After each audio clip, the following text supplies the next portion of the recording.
Malapit ng umulan. Ito na nga guys, no. Dati nag-post ako ng itong building na to. Mataas pa 'yun, no?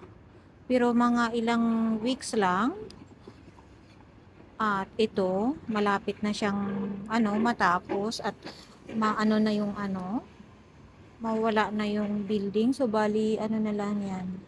1, 2, 3 hanggang third floor na lang yan guys. Pag yan na wala na, anhin na yan. Tawag niyan patatayuan ng building. Ulit na bago.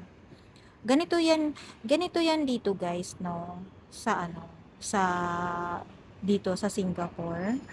Ah, ang pinapatayong building dito hanggang 30 years lang yan na 30 years lang yan. After 30 years, babaguhin na nila yan. I-demolish, tatanggalin, ibaanin yung building at saka patatayuan na nila na yan ng bago.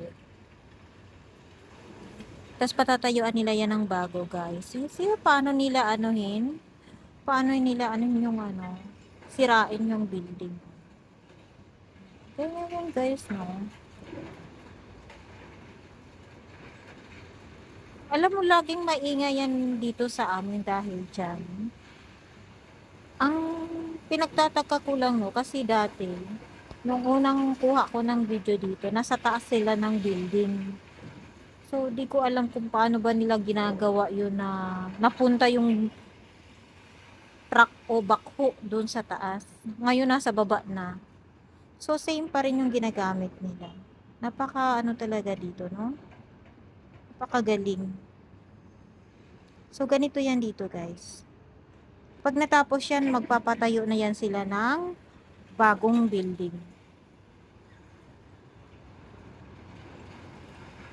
Ganyan yan, no? Napaka talaga ng